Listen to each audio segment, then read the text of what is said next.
What is going on is that the media doesn't understand the people. Unlike them, most people don't have hours to sit around every day to figure out what's going on, but they expect you to. So they report both sides and just like, you can figure it out. Even though people like this spent years still have no clue what's going on. They refuse to inform the American people, and they haven't known what party they should support. Because honestly, the media has been horrible in explaining what is actually going on. Now, with Republicans trying to overthrow America, showing that, yes, they are going to get rid of abortion and contraception, the people kind of understand what is actually going on. People can see it, no matter how much shows like this try to pretend it's not happening. The media has for decades tried to pretend that they are neutral, but what they actually did is kneecap Democrats. When one party is lying and running their states into the ground, people should truly understand what is going on, but the media just doesn't care. As long as you're watching and making them money. Watch this video. Voters who are lukewarm on President Biden still plan to support Democratic candidates this fall by and large. Citing Pew Research, the publisher and editor-in-chief of the Cook Political Report, Amy Walter, writes this, quote, among the 17% of voters who say they somewhat disapprove of Biden, 43% say they are planning to vote Democratic this fall compared to 29% who say they'll vote Republican. In other words, those who are meh about Biden are voting for Democrats. This is not something we've seen before. Amy notes as well, in the last 5 midterm elections for which Pew had data, somewhat disapprovers of the sitting president have never been this supportive of his party in the upcoming election. And Amy joins us now. Amy, I'll let you flesh this out a little bit. President Biden's approval numbers have come up some, a couple of polls showing him up into the 45% range in the last couple of weeks. But this is such an interesting question. People who say, I don't have strong feelings or I don't really love Joe Biden.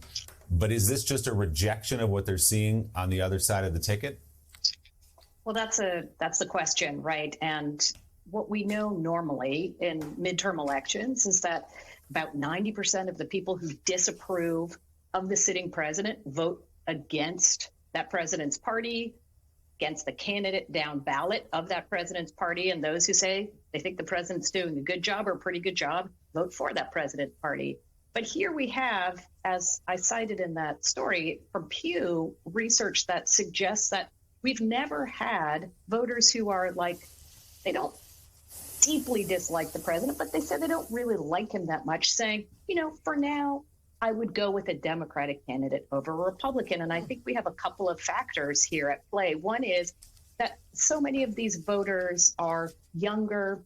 They may be Democratic leaning. They're upset with Biden for different reasons, right? Maybe that he's not progressive enough. It may be that they don't think he's fighting hard enough on certain issues. But they look at the other side and they say, I can't show up and vote for Republicans.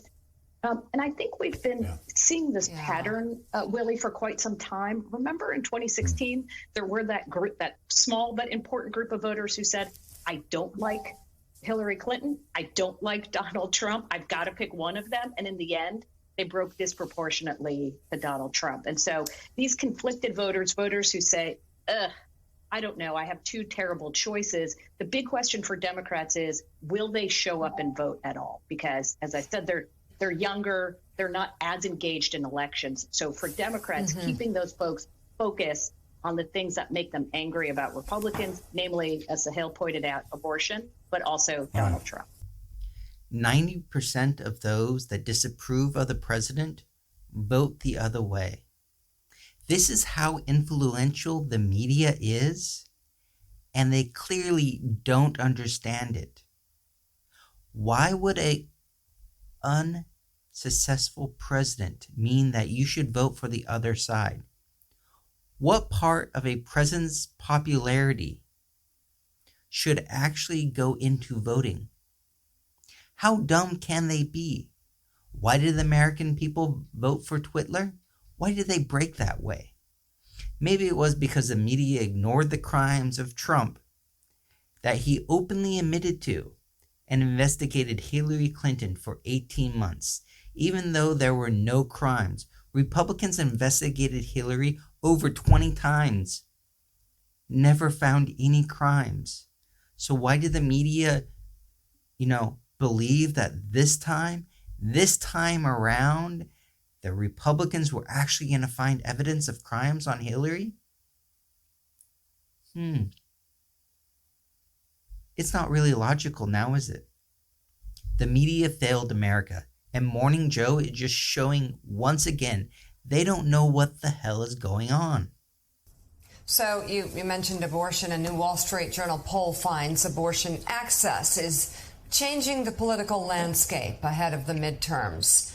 Democrats are now beating Republicans in the generic congressional ballot, 47% to 44%. While that is within the poll's margin of error, Republicans had a 5-point advantage over Democrats in March. So much has changed. Voters pointed to the overturning of Roe v. Wade as the single issue more likely to make them vote in November. That is ahead of 4 other issues tested, including inflation, border security, gun violence, and the FBI search of Mar-a-Lago. White suburban women, a key group moved by the abortion issue, have shifted to Democrats by a margin of 52 to 40%. Case in point, Michigan, where new polling shows a growing lead for Governor Gretchen Whitmer ahead of November's election.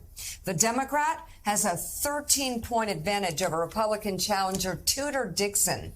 That's up 2 points from polling done in early July. The Detroit News points to the issue of abortion as a reason for Whitmer's large lead. Voters said it was the top issue motivating them to cast a ballot this November ahead of inflation, education, and the economy. Huge issues. The lead pollster told the Detroit News the election should, quote, be about Democratic President Joe Biden. And it's not. It's about abortion. Dixon has made headlines for her hardline stance on the procedure last month. She told a Detroit TV station that she opposes exceptions for rape and that rape victims could find healing through having the baby. She also said that a 14-year-old raped by her uncle should be forced, compelled by the state to have the baby, and said that a 14-year-old being raped by her uncle was the perfect example, her words, as to why she doesn't believe in exceptions for rape or incest. Abortion is something that people can't ignore. The media did a great job distracting the American people, pretending that the Republicans weren't going to actually turn the country around and take away abortion rights, even though that's what they said. They would say that, then lie about it, and the media would report both. But, they believed you should figure out what was going on, even though they still can't figure it out themselves. Now, how dumb is Joe Scarborough? Really? He is talking about Republicans pushing children that were raped into having children. And they are asking why people are going for the Democrats, even though they don't like the president. This is how it should be. You don't have to like a politician. You have to vote for the person who gets you the most. And Republicans ran their states in the ground. We have to send $100 billion plus to red states every year because their economies need Democrat support. They are the leeches. They are the welfare queens. And yet, the media does not tell you. Republicans have been whack job for years. Remember Aiken saying that women have a biological way to shut down children if they were raped? Yes, Republicans have always been whack jobs. Just because the media pretends the majority of Republicans aren't, they're idiots. Why would we believe anything they say? Red states are failures in comparison to blue states. Any metric across the board, life expectancy, education, healthcare, roads, you name it. Republicans' policies are awful. Pretending otherwise or saying they should have a say and we should take what they say seriously, they actually have to prove what they say should be taken seriously. After they continue to lie and manipulate and devolve the American country, no, they should never be taken seriously until they can prove it. Why is anyone voting for Republicans? It's because the media has covered up for them. Even for 14-year-old girls. Amy, obviously the extreme position taken by many Republican candidates from Arizona to Michigan, even scaring off people who've traditionally referred to themselves as pro-life voters. It now has, and I know you do this every day, so you have to be hearing this all the time. But what I keep hearing from Republican pollsters and Democratic pollsters are, we just don't know if any of these numbers are going to be right. And they'll point to Kansas. That was like the pro-life forces were supposed to win by 2 points. They lost by like 18 or 19. So they're basically saying, we're doing the best we can do, but we have no idea who's going to come out and vote. Kansas taught us that. That's right. And these low turnout elections, special elections, where Democrats did a lot better than they were supposed to as well. Well, what happens when we have regular turnout? You're exactly right. I talk to the same folks probably that you do. Lots of strategists out there doing the sort of shruggy emoji of, we just don't know. This is the first time in 50 years we've ever had to confront this. And to me, what's the most surprising, Joe, is that everybody sort of saw this coming, right? As soon as that decision came down in June, there were Republican candidates could have seen that this was a potential issue and sort of moderated themselves along that. They know that the issue of abortion, most voters are somewhere within the 40-yard lines. They do not want no exceptions, but they don't want abortion without any restrictions at all. Hold on. Take in what she just said here. Republicans could have moderated their positions. This means that they could have lied about what they were going to do, like the Supreme Court justices did, and the media would not have, asked them about all their extreme positions. Well, moderate your position just so you can win elections because the media gives Republicans a pass. This is Morning Joe, MSNBC. This is supposed to be the liberal network, but they're actively saying if Republicans decided that they were just going to come out and lie to you, they were going to cover for them. They were going to pretend that they seen the light and just ignore the abortion story. When Republicans have and continue to push abortion, that is the only reason why the American people know the truth, that Republicans are planning to take away contraception, same-sex marriage, interracial marriage. This is what they're going for, because the base of the Republican Party, those that continue to vote for them, continue to vote for the whack jobs because they hate Democrats. The only wins that they get is upsetting Democrats. So why did the American people break for Donald Trump? It was because of the racist bigots in the Republican Party not caring about America and the media not informing the American people about how dangerous this narcissistic, worthless man is. He failed business after business, failed everything he said, lied continuously, pushed racist conspiracy theories about the first black president, and the media still allowed him on over and over again. But what instead happened was so many of these primaries produced the most extreme candidates. And I think Republicans were just hoping that they could push through the economy, they ignore abortion, and the economy would drive them through. The special election in New York proved that that is not enough. So my big question is, what do Republicans do now?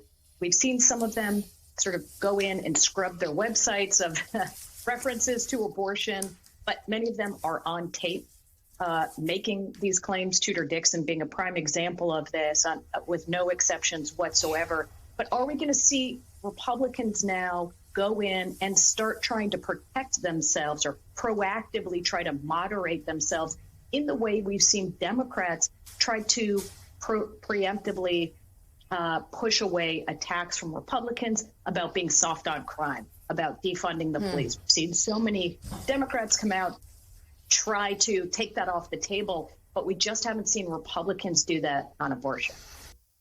So she points to that Republicans wanted to run on the economy. The fact that she can say this with a straight face is proof that Morning Joe is Republican propaganda. Republicans are horrible for the economy.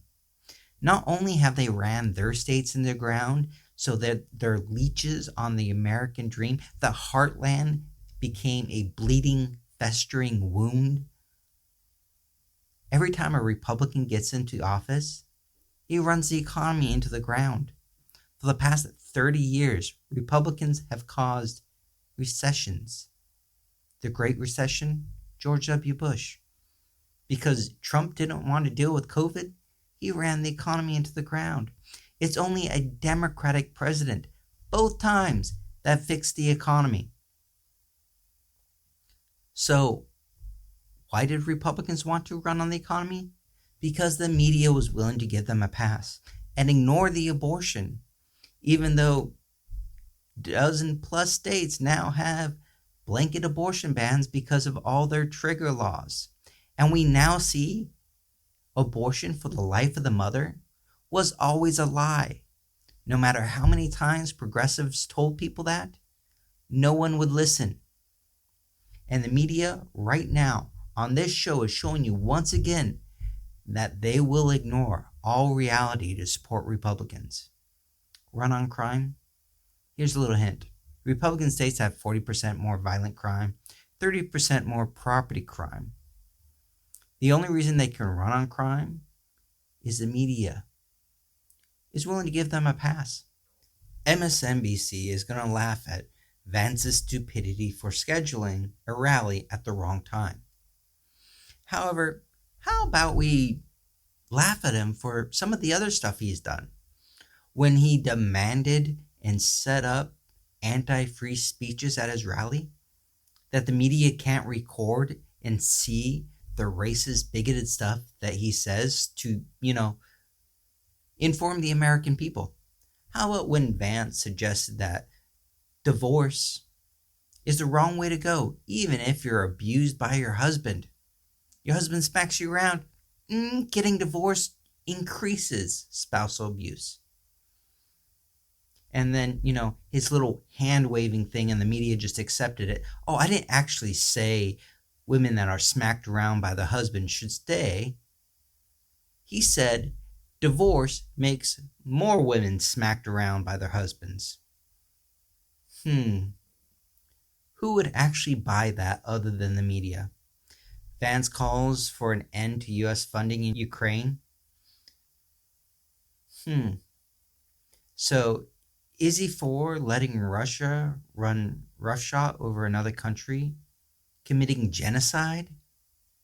These things should be what stops someone from getting into the Senate. These things should be on the top of every single person's tongue when they talk about someone so unqualified for the U.S. Senate or any elected office. But yeah, it is actually fun to laugh at Vance for messing up the scheduling, even though he's a local boy. Take a look at this. Donald Trump announced he will hold a rally with Ohio's Republican Senate nominee J.D. Vance next week. That rally in Youngstown, Ohio, though, scheduled at the exact same time the beloved Buckeyes of Ohio State play Toledo in Columbus. Vance's opponent, Democratic Congressman Tim Ryan, tweeted a photo showing the scheduling conflict, posting, quote, "Dude just doesn't get it." Mika. No, he really doesn't. And by the way, you talk to Republican donors, and they will really actually tell you the same thing that Tim Ryan is saying right now, that actually J.D. Vance has just been an incredibly lazy candidate. This is according to GOP fundraisers and also people inside the Republican Party, that the guy seems disinterested, gets in fights with GOP donors, doesn't act like he wants to be out there. Man, there are better ways to spend your summer and your fall than getting involved in something that you clearly hate. And this Butters guy clearly does not like doing this as much as he liked being in Silicon Valley conferences with those little vests on that all those Silicon Valley guys do at those conferences and everything. Yeah, exactly. And sipping, what do they sip there? It used to be lattes, but it's probably some bubbly drink. What do they sip? Green tea, made bubble tea. I don't know. Oh, like probably green tea.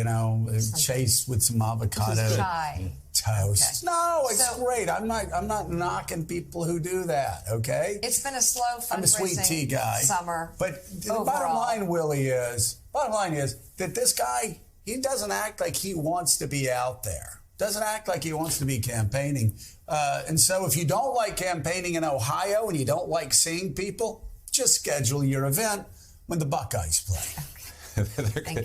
I know that is really, I mean, in the state of Ohio, Joe, it's like scheduling a rally in Alabama, up against the Tide. You just don't do it. Yeah. But yeah, I mean, he's having trouble raising money. He's got a couple of big backers who can pump money into his campaign, but he's being outraised by a lot by Tim Ryan. Polling shows them neck and neck, though. It's going to be a tight race, but close race. That's in a state that was +8 for Donald Trump last time around and really has gone red in the last few cycles. So Tim Ryan, a native of the state, a guy whose credentials as a native Ohioan aren't really in question, hasn't spent any time in Silicon Valley, is doing very well in a state that should be tough for him.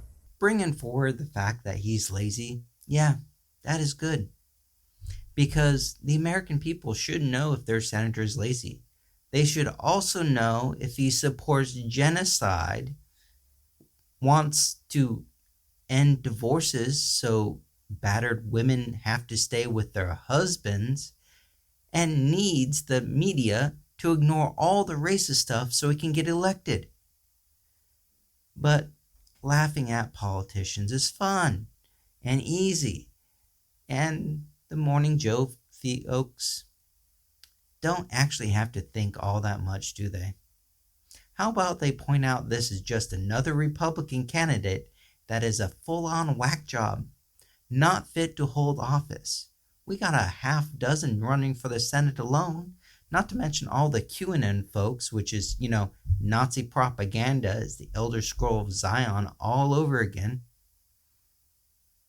So why does the media insist on you knowing the least about everything? Ilhan Omar absolutely obliterates Ted Cruz. It's not all that difficult. When the people in his own party refer to him as Lucifer in the flesh, it's not all that difficult. Ilhan Omar called him a miserable little weasel. And just check out her tweet. What a miserable little weasel. No wonder why they call him Lucifer in the flesh. Fortunately, student debt cancellation is legally sound and should withstand legal scrutiny. Set your alerts for the application in October if you are qualified for relief and file before the end of December. Now, why'd she tweet this? Is because Ted Cruz is searching for a way to get rid of debt relief for student loans. Republicans are actually fighting to keep you in debt. Cruz suspects that the Supreme Court would tank debt relief 6-3 because he actually believes that the Republicans on the Supreme Court do not care about what the law says. What a surprise. We've seen them in Dobbs and every other decision that just ignores the law, reality, and all of history to come to the conclusions that the Republican Party wants. They are currently searching for a plaintiff with legal standing to sue the administration to stop them from giving debt relief. Now, the fact is, these companies that do student loans have been found to commit fraud and just blatant abuse. How about a couple headlines? Navient agrees to cancel 66,000 student borrowers' loans to settle claims of predatory lending. So those that are lending are doing it knowing that they are locking people into a set of debt forever. That's what they want. They want people paying off the debt over and over again so they can't escape. And what Biden did has provided a way that, most people can get out of the debt now. How about another one? Explosive new evidence of mismanagement of student loan programs shows need for IDR waiver. All the programs that they set up to help, the corporations have been routinely messing up on purpose to screw over those with student loans. The Debt Collective tweeted, "In millions of households around the country, the name Navient is practically like saying Voldemort. Please, Ted Cruz, make our day. Let's put this in terms you can understand, Ted. For the working class, student loan services are what 87,000 IRS agents are for your rich friends." Yes, those 87,000 IRS agents, the lie that Republicans tell to scare their base because, hell, their base is there to support the rich. That lie is actually true for student loan borrowers. And we should say it again. Republicans are there to support corporations and corporate interests. And everybody should understand that. Aileen Cannon, Trump's acolyte and traitor, rules Trump has more executive power than Biden. We have constantly seen how Cannon would ignore precedent to support Twitler. A court document filed in the wrong court wasn't tossed out. National security legal expert Bradley Moss puts it this way: "This is Cannon making a special exemption to the case law just for Trump. Criminal defense lawyers will be salivating over this analysis, but every other judge will reject using it because it means for Trump and Trump alone. A special law specifically for Trump." That's what she did. And this is one more of Republicans' corrupt, incompetent, and unqualified judges. Cannon didn't just overrule the original judgment in letting Trump have his special master. She also put a halt to the investigation because, in a truly alarming move, the judge instructed the special master to consider the former president's supposed executive privilege in retaining the documents.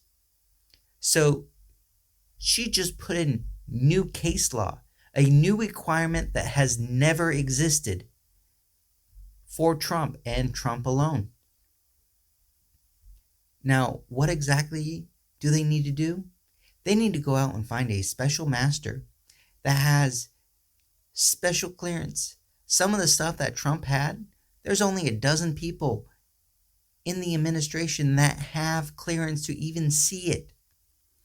So how is she going to find a special master? The thing is, most likely she's not. This is much more a delay tactic to prevent Trump from being prosecuted than to actually stop it.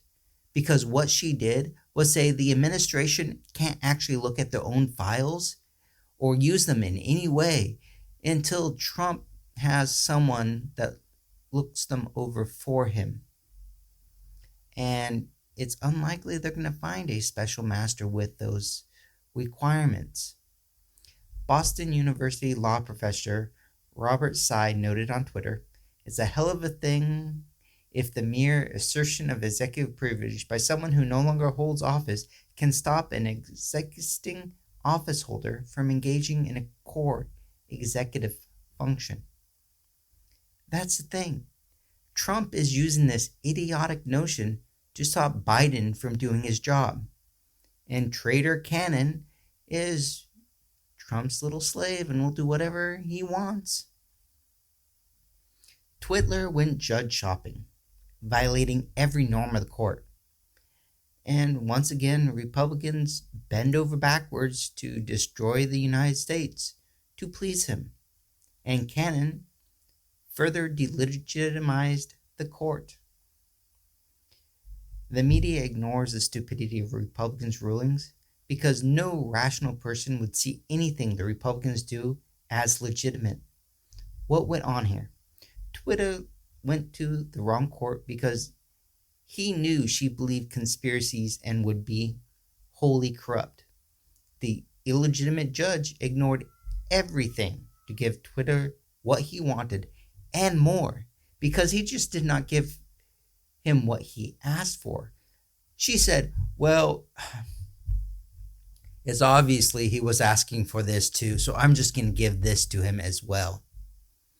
The media hasn't said that this should be impeachable for such a corrupt judge. Why aren't we talking about removing these judges that are completely unqualified and wholly corrupt? Those that write rulings that are contrary to history, the law, and every norm of judicial standard? We should be talking about impeaching these people. Cannon's opinion rests on Twitler is more presidential than Biden, and so he should be allowed to do whatever he wants.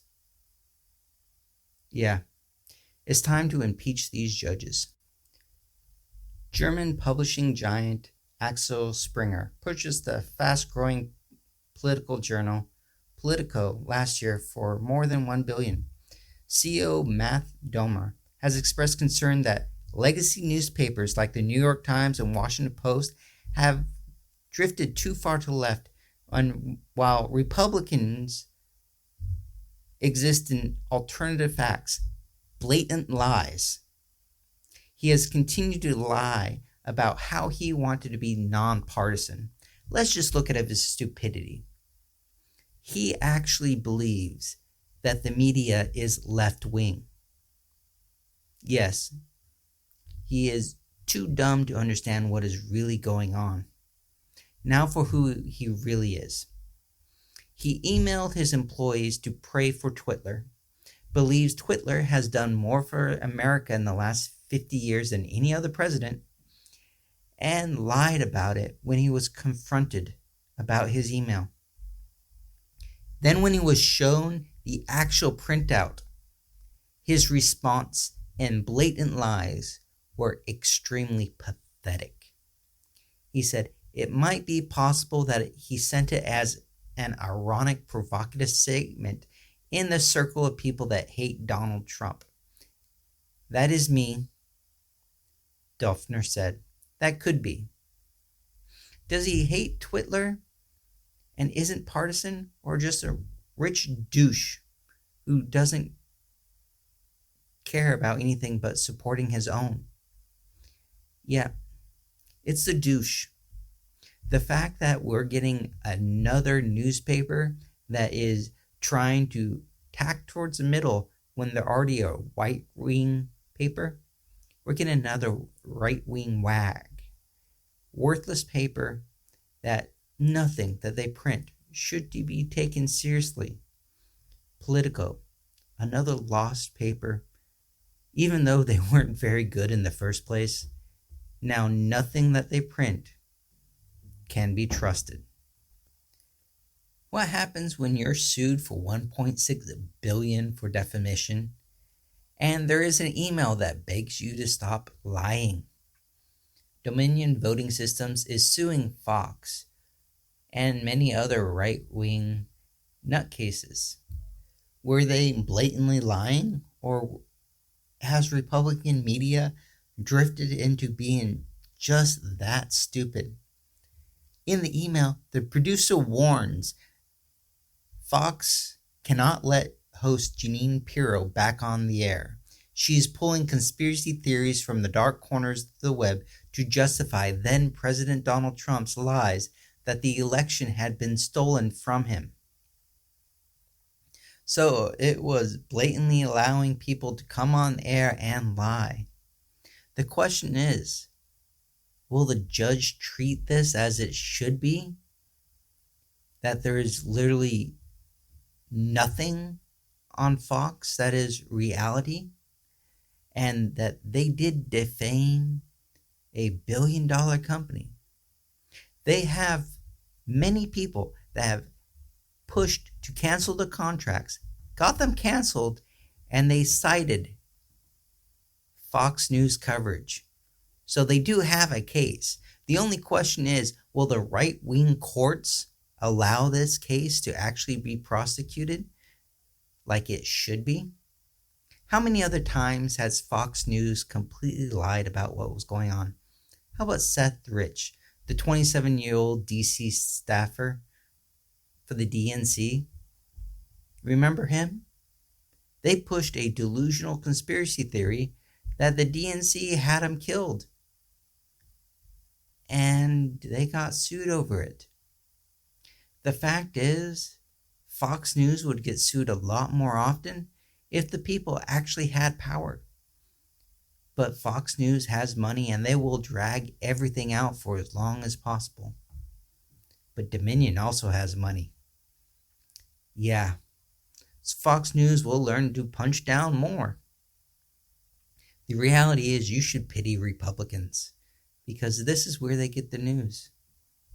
And there is literally nothing left of them. They have completely devolved and have no ability to escape anymore. Now is our last chance.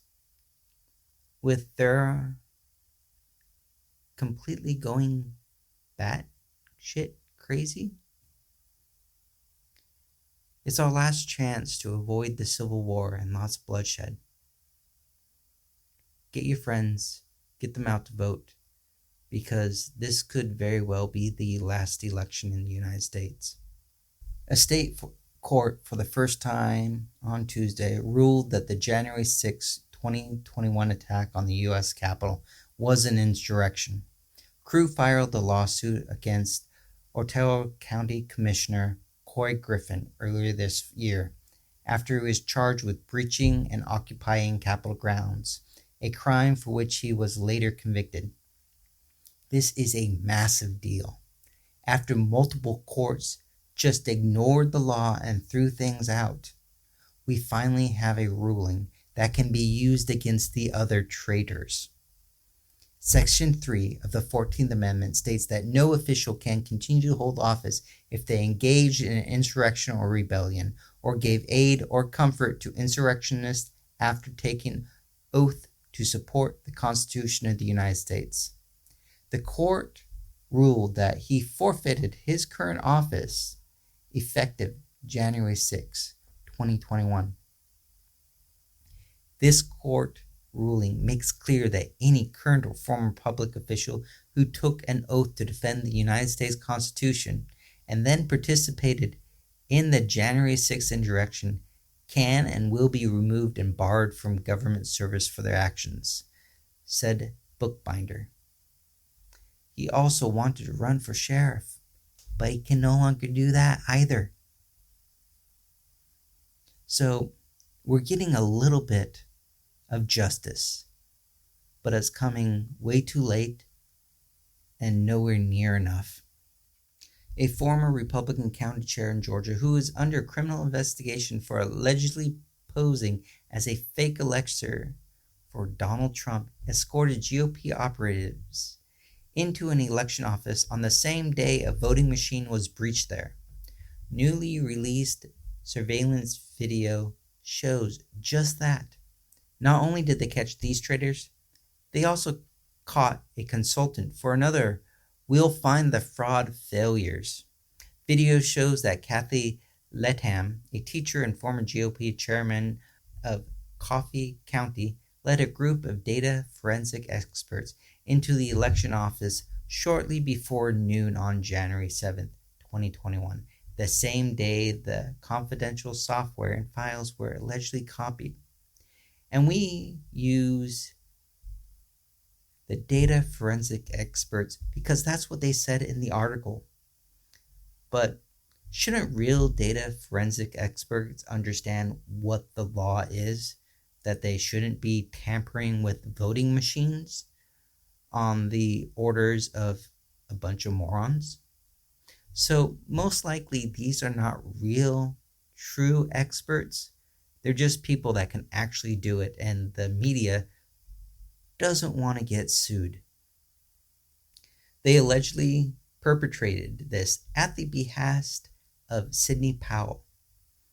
Letham claims she only visited the office once on January 7th after classes were over. She, however, is one of the fake electors who tried to overthrow the election, believing anything that she says after she signed a sworn affidavit saying she was one of the duly electors and she's voting for Trump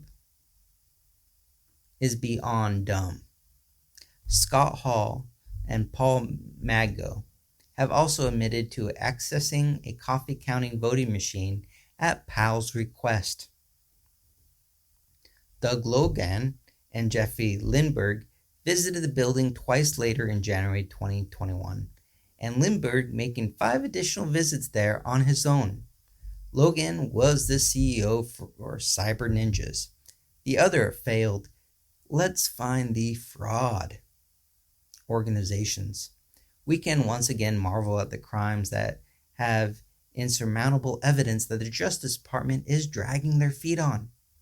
An investigation by state police and special agents for the Attorney General's office resulted in a petition to the Michigan Prosecuting Attorneys Coordinating Council seeking prosecutorial review for charges against 9 people, including DiPierno, Redno, Leaf, Lindbergh, and Logan, for conspiracy using a computer system to commit a crime, willfully damaging a voting machine, malicious destruction of property, fraudulent access to a computer or computer system, and false pretenses.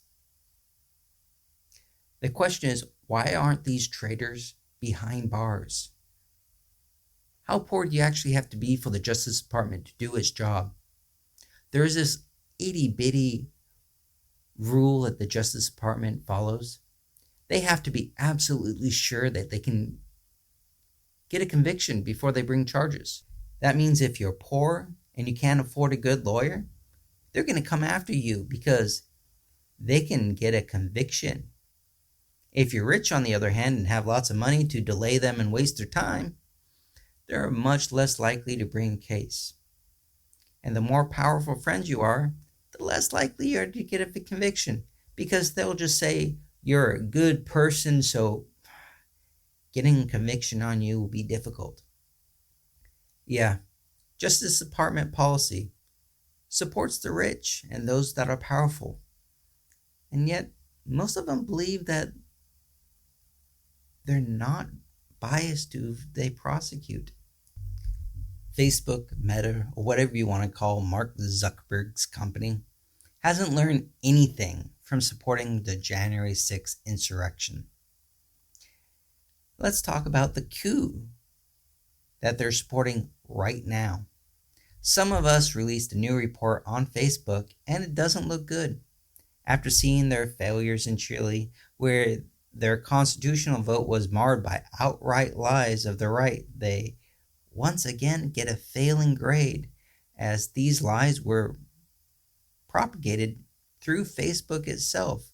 We can also talk about the genocide that they were responsible for, because they didn't do anything and didn't have any monitors or anyone to stop Facebook from participating in a genocide. Bolsonaro, Brazilian dictator, the mini Trump, is pushing for a coup and Facebook is ignoring it again. The report states, this is January 6th all over again. Meta is actively helping mobilize an online army in Brazil that's peddling conspiracy theories about the integrity of the election and threatening a violent coup, said Flora Ardernina, campaign director for Some of Us. Regulators the world over need to take an urgent action or we'll see these kinds of attacks on democracy intensify. Some of Us found multiple examples of Facebook ads breaking the federal government's own pre-election advertising rules, an ecosystem of posts and ads echoing the far-right's cry for violent uprising on September 7th, peddling conspiracy theories about the integrity of the elections and candidates, and attacking democratic institutions and public office, and surging levels of extremist rhetoric on WhatsApp app and Telegram groups, staging a military coup, removing Supreme Court justice and questioning the integrity of the electoral voting system. A relatively small sample of 16 ads for the attempted overthrow of Brazil has racked up 615,000 impressions on Facebook. It illustrates again Facebook's role in pumping out violent and hateful content to large numbers of users. One ad, which was taken down before the release of this report, features a military combat knife and gear with hashtags relating to the September 7th rallies. It ran during the week of August 25th. Despite the ad's takedown, an almost identical ad remains up on the shop page of Military Bazaar since August 23rd. And Some of Us has reported the post. Why is this happening? Simply because Mark Zuckerberg doesn't care and is fine with making money no matter how much death and devastation he brings. The media has for decades devolved into reporting what each side says and not reporting the facts. Treating people's opinions as equal. Scientists are not equal to Republican dropouts. When the media is ran by right-wing people like Zuckerberg, expect they just won't do anything that informs because it hurts their power when people know better. Watch this video and see where Poppy Harlow puts a question. Does she ask what evidence there is, or is it true? Or does she assume what those that lied about what Biden said in the first place should be taken seriously and that the White House should be forced to answer their questions? All of these things matters, and all of these things have been extreme views. House Republican leader Kevin McCarthy, as you know, just spoke a few minutes ago in the president's hometown, no coincidence there, of Scranton, so pre-buttal, if you will, arguing the president's trying to distract Americans from the problems many folks at home face, kitchen table issues, the economy, education. He also called on the president to apologize tonight for saying, as you know, a few days ago, that the MAGA movement is, quote, like fascism. He said that at that private donor event. Did you notice how nothing the spokesman said even registered? She had her question planned and she was going to demand that the White House answer the question that Republicans posed. She wanted to lay attacks against the Democrats. Then she gets to the video clip. She doesn't care what was actually said or what will be said in the speech, but cares about Republicans' hurt feelings, even though McCarthy is going to lie again. Take a listen to what McCarthy is asking for. When the president speaks tonight at Independence Hall, the first lines out of his mouth should be to apologize for slandering tens of millions of Americans as fascists. The president didn't say that, but the media doesn't care. McCarthy lied, and nothing will stop this reporter, because we have nothing else to call her, from attacking like what she is doing is at all helpful. The notion that both sidesism is neutral should be put to bed. When one side is lying, demanding the other side respond, reporters show who they are. Why aren't reporters demanding to know why Republicans are lying? If they are actually fascists, why aren't they? Because doing that would be neutral. Doing that would crush the Republican Party and ruin their very easy lives of just repeating what each side says. The president called some members of the Republican Party semi-fascists. So why would he call you that? What evidence do you have that you're not fascists? But no, it has to be an attack against the Democratic Party. Will the president apologize? You know, I'll say this, Poppy. I will let the actions of Kevin McCarthy for over the past 2 years just speak for itself. There was a moment on January 6th or around January 6th where Kevin McCarthy spoke very forcefully about what happened on that day, about what that attack meant for our nation. But you may have missed it if you blinked an eye. Because sadly, right after that, soon after that, he aligned with the most extreme part of his party. And that is a sad thing to say. That is not a great thing to say. That is a sad thing to say as we talk about that mob, that insurrection that I just spoke about that landed on our Capitol to attack our democracy, to attack law enforcement officers. Again, he spoke to it, and then you blinked an eye. Again, so you may have missed that. I understand, our viewers, I think, fully understand the shift that Kevin McCarthy made from what he said then to what he said later. But I asked you about the president and what the president will say tonight. So I'm going to take it as a no, the president will not apologize. But you... Does her viewers know? It is astounding as Republicans lie and reporters turn it into a question. When Democrats refuse to follow along with their idiocy, they get all huffy. How dare the Democrats not respond to what Republicans say? You're supposed to follow along and only do what we want you to. The media is Republicans' attack dogs. How dare Democrats even question Republicans' lies and push back on reporters as they are trying to govern? When the media ignores the lies and demands Democrats answer for them, why doesn't the media respond in kind to the Republicans? Democrats don't get the same treatment. Both sidesism isn't to be fair. It is there for the media to serve their corporate overlords by destroying the Democrats and American democracy. With a panel of experts to discuss this, Caitlin Collins first, our chief White House correspondent, to you. This was a combative speech and not at all subtle.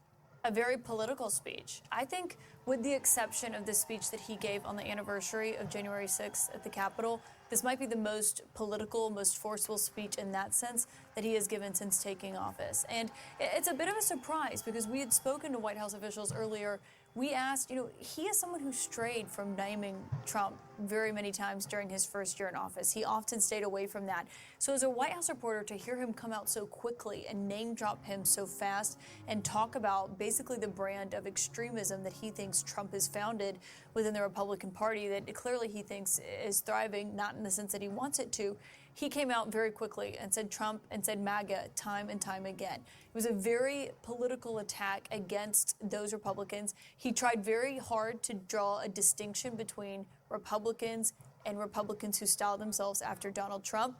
Of course, whether or not they take that distinction remains to be seen. A very political speech by President Biden as this basically full frontal attack on what the White House has branded MAGA Republican. This isn't combative. This isn't a political speech. This is what is actually happening. I wonder why he stayed away when they respond like this. Why Biden didn't call Republicans fascist when they've been fascist for a long time? It's because the media responds like this. Anything Democrats say is automatically assumed to be wrong and something that media should not actually take seriously. Now, a political reporter does this. So, does she even understand what is going on? Or understand what is true? Can she actually make her own mind up? Did Twitler start this extremism? Is there extremism? Like most reporters, she is pretending that she is stupid because the answer is yes. The only reason why she wouldn't believe that she is a Republican apologist. Those are the two options. She either knows that Republicans are extremists and actively trying to overthrow the American people, or she's delusional and part of the Republican cult. Now, her job is political reporting, and yet she is incapable of understanding what is going on. She should not be allowed on TV or to be a political reporter if she is this bad at her job. Do they take the distinction? Wait a tick. Biden made what he was saying really clear, and the response from this reporter is, will Republicans throw a little hissy fit over what he says because they don't actually understand, or they're just gonna completely ignore it and believe that the Republican leaders lying to them? Yes, she's really pretending to be that stupid. The fact that CNN is hiring Twitter lackeys to tell us what to think couldn't have possibly perverted what she has to say, right? Nor is CNN now being ran more towards the right as, yeah. CNN wants to go more towards Fox News because they actually are dumb enough to believe that they're going to pick up some Republican voters. Yes, Republican voters are going to stop calling CNN fake news if they bend over far enough and kiss Republicans. Yes, their leadership is that dumb. Let's go on. An attack on MAGA Republicans, Evan, and a defense, as he put it, of democracy. He literally framed this as a battle between light and darkness. Yeah, look, it's clear this is a speech Joe Biden's wanted to give for a very long time. For the last 18 months, he has needed to legislate. He's needed to operate within the boundaries of what Washington would permit. But there has been a growing sense in his mind that actually the threat is much graver than just a political problem. As he said tonight, a really memorable moment was too much of what's happening in this country is not normal. He's appealing to what I think he believes is how a lot of Americans feel. Not smart enough to make a decision, or is he paid to be worthless? What Americans feel the threat to America is greater than any we have faced. At least that is what the polls say, and the media will continue to lie to us. Americans are scared that our democracy is going away, and they should be. People like this will be the first in line when Republicans take over and start executing the media because they're not sycophantic enough towards them. And they are just blindly going along with the overthrow of the United States. Because they might actually believe it's not going to happen, so they don't actually have to help by informing the American population. That is what they're doing in this segment. Each and every one not brave enough to tell the truth. I think some people feel this way, but golly, I don't know what to do. What is actually happening? You decide. Because I don't know. Maybe Republicans won't feel attacked because he was very clear in differentiating them from those who are actually trying to overthrow the United States. When they hear about playing footsie with political violence or the idea of throwing out a free and fair election, and he's appealing to them and saying, look, I know I'm drawing lines here, But I think that a lot of Americans are going to be on the side of the line that I draw. Well, let's talk a little bit about one of the lines that he's drawing there. The president really did step up his criticism of MAGA Republicans directly. Let's listen. Donald Trump and the MAGA Republicans represent an extremism that threatens the very foundations of our republic. Now, I want to be very clear up front. Not every Republican, not even the majority of Republicans are MAGA Republicans. Not every Republican embraces their extreme ideology. I know, because I've been able to work with these mainstream Republicans. But there's no question that the Republican Party today is dominated, driven, and intimidated by Donald Trump and the MAGA Republicans. And that is a threat to this country. All right, Scott, there was a lot in that excerpt to dissect there, really. He says not all Republicans, maybe not even a majority, are MAGA Republicans. He talked about how we can work with some Republicans. How will this land? Yeah, but there's not a single Republican in the country he's endorsing for election or re-election. I mean, he's not going to go out and campaign for Republicans that he likes in their Senate races or in their House races. This was a very, very partisan speech. I mean, his core message to me was, if you don't vote Democrat, we don't have a democracy anymore. So that's not going to land very well at all with any Republican voter, no matter what kind of Republican they consider. As I was listening to this, it sounded like a convention speech to me. There's a lot of polling out there right now that show a majority of Democrats do not want him to run for re-election. I thought this was candidly less about the midterms and more about convincing Democrats that he's up for a re-election campaign. I'll just say one final tactical thing. I do think it's smart for them to try to put Trump at the center of politics right now. If Republicans can stay focused on issues, they'll do better. If they stay focused on Trump, they'll do worse. He knows that, so it's not an incorrect impulsive tactic. So, it is political if Biden supports his party. So Biden actually has to actively run against a Democrat and tank them in the election to prove that he is not a partisan. Do you understand how dumb this guy is and they allow him on TV?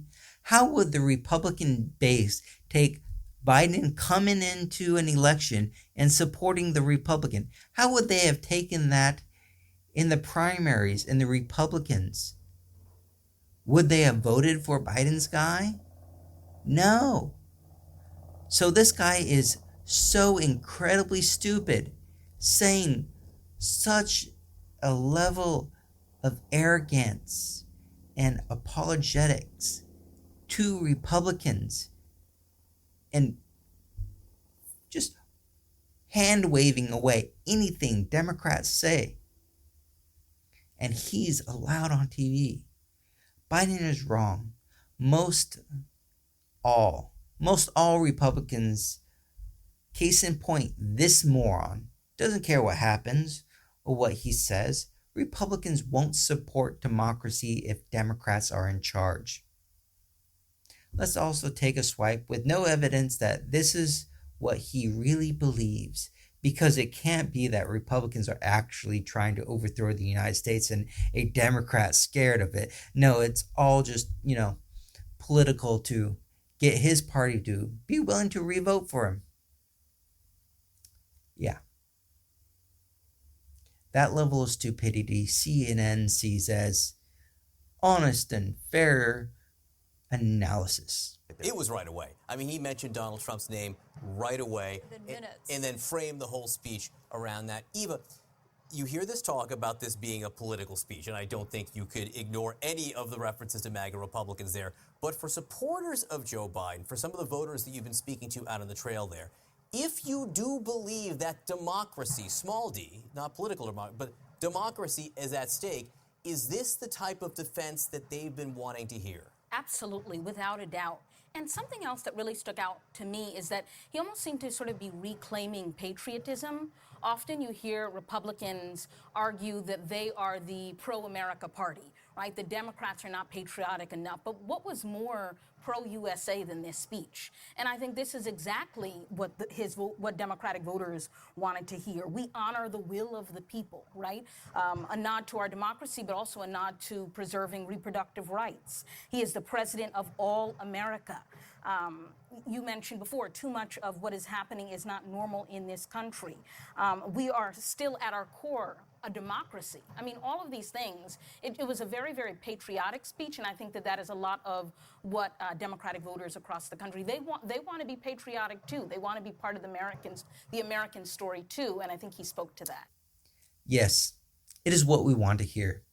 Democrats have always been the patriotic party. Those that have lied for years and pretended they were patriots just attack the United States and try to overthrow the country. Would the media stop pretending otherwise? Democrats are patriots. Wearing flags on your body, put them on your truck, and screaming, "I'm a patriot," doesn't make you one. But the media and those that get to go on TV have to be dumb so they can't push back. And that's the reality. Enrique, he made a direct plea to have violence out of politics. There is no place for violence in politics, he says. He referenced the fact that you can't be an insurrectionist and be for democracy. For the people who are in law enforcement and to an extent are caught in the middle of this, is this something they want to hear? No question. No question. People in law enforcement and people within, I think, government more broadly want to hear national political figures, to include, of course, the president, to come out and absolutely call out political violence. Everything from local school board officials to local election officials to my own former colleagues at the FBI. No place in our country right now. They sense very personally and daily the rising tide of threats that they face. And I think those things will be taken positively. On the other hand, I think people would like to have seen a bit more references to accountability. There really wasn't much talk about what we're doing about those insurrectionists. It was merely calling out the fact that nobody should support an insurrection. So I think it's a positive moment for those folks in law enforcement and in government, but maybe would like to have seen more as well. America wants accountability, not just for the traitors, but also the people on this show that are lying to the American people every night. For these morons, how about this? I think they're fascists. I think they want to use the power of the state to change the rest of us. Falsely branding a political protest as an insurrection, that is the definition of authoritarianism, of fascism. Their tactics are fascistic. The left wants power because that is essentially their state of grace. The blackout of information by the left is pure fascism. Turns out there are fascists in charge. Nancy Pelosi is fascistic. They're using, frankly, fascist policies to silence the right. They use cancel culture as a tool to impose their fascism on us. Well, I won't say fascists, but yeah, fascists. This is fascism. This is fascism of the left. You were talking about fascism. There's no other word to describe this. This is fascism. Republicans can scream insanity and the media ignores it. The president lays out the case and the media has a field day tearing him down. CNN wants to move more towards the middle because they were already right-wing and they're going to move more towards Republican propaganda. Here, it's clear that they're already doing much Republican propaganda. There is a reason why people don't trust the media anymore. And this is a great, excellent case in point. Republicans are actually trying to overthrow the United States. And CNN will just ignore it. So if you like those videos, please help. The YouTube algorithm is horribly biased against, progressives. And the Republicans have massive amounts of money just to buy it off. So every time you like, every time you put a comment down below, helps us out. So like, subscribe, and if you really want to help the environment, Down below is a link to a GoFundMe page where it has a brand new power generation that is 0% carbon emission and one of the cheapest productions of electricity the world has ever had. So go down, help us out.